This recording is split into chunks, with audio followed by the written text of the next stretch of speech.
આપણે સૌપ્રથમ યાદ કરતા હોય છે ત્યારે વક્રતુંડ મહાકાય સૂર્યકોટી સમપ્રભ નિર્વિઘ્નમ કુરુ મે દેવ સર્વ કાર્યેષુ સર્વદા. અને આપ સૌ આટલી સંખ્યામાં અહીંયા બાળકોને પ્રોત્સાહિત કરવા માટે એન્યુઅલ ફંક્શનમાં જોડાયા છે ત્યારે ફરીથી આપનું હાર્દિક હાર્દિક સ્વાગત છે.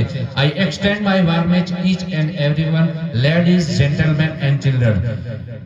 I invite here in a very special day, very special moment on the behalf of T.A. Patel Sharda Vidya Vihar annual function. Thank you so much coming here and giving a very special moment and smiley faces in Lord. कहते हैं कि दिए तो आंधी में भी जलाया करते हैं, गुलाब तो कांटों में भी खिला करते हैं. बहुत खूब नसीब होती है वो महफिल जहां आप जैसे अतिथि मिला करते हैं. અને મારી માતૃભાષામાં આપને ઇન્વાઇટ કરવા હોય ત્યારે હૈયાના હેતથી અવગત છે તમારું, નાજુક નયનોથી નજાકત છે તમારું, ભલે પધાર્યા આંગણે પ્રેમથી, પ્રેમરૂપી પુષ્પ થકી સ્વાગત છે તમારું, સ્વાગત છે તમારું. ત્યારે ફરીથી આપ અહીંયા આટલી સંખ્યામાં આપણે હાજરી આપી છે ત્યારે આપનું હાર્દિક હાર્દિક સ્વાગત છે. ત્યારે આજે તમે બધા જ આ ટી.એ. પટેલ શારદા વિદ્યા વિહારના પ્રિન્સિપાલ અને સ્ટાફ ગણના દિમાગમાં નહીં પણ દિલમાં છો. ત્યારે અમે અમારા પ્રસંગને સજાવીને બેઠા, આપ આવશો જ એવું ધારીને બેઠા, આપના આગમનને વધાવવા માટે અમે દિલના બધા જ દરવાજા ખોલીને બેઠા. ત્યારે આપનું સ્થાન આજે અમારા દિમાગમાં નહીં પણ દિલમાં છે. ત્યારે ये किसने दी दस्तक दिल पर कौन है, आप तो अंदर है तो ये बाहर कौन है. અને ફરીથી આપણે જોરદાર તાળીઓથી વધાવીએ આ એન્યુઅલ ફંક્શનને. જ્યારે ટી.એ. પટેલ શારદા વિદ્યા વિહાર 5th એન્યુઅલ ફંક્શન એટલે 5મો વાર્ષિકોત્સવ ઉજવવા જઈ રહ્યો. ત્યારે ફરીથી આપ બધાનું સ્વાગત છે. અને આપણે હવે બાળકોને માણીએ પણ આપણી ફરજ છે અને આપણે રિસ્પોન્સિબિલિટી છે કે બાળકો જ્યારે જ્યારે પરફોર્મન્સ આપે ત્યારે આપણે જોરદાર તાળીઓથી એમને વધાવીએ, કારણ કે આપણી તાળીઓ છે ને એમને પ્રોત્સાહિત કરશે. અને આપણે બધાએ બાળકોને ખૂબ સરસ મજાના અહીંયા તૈયાર થઈને પણ મોકલ્યા છે. અને આટલી વહેલી સવારમાં આપ પધાર્યા છે ત્યારે ફરીથી આપણું હાર્દિક હાર્દિક સ્વાગત છે. અને હવે લઈને આવે છે સ્ટાન્ડર્ડ 3 ના બાળકો આવી ગઈ રાત સરસ મજાનો અહીંયા પરફોર્મન્સ આપશે.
ભાઈ વાત જોરદાર તાળીઓ થઈ જાય આ નાના બાળકો માટે. અને આ આપણી જે ગુજરાતની સંસ્કૃતિ જે છે ને ભાઈ ગરબા, એવું આપણને સરસ મજાનો અહીંયા આપણને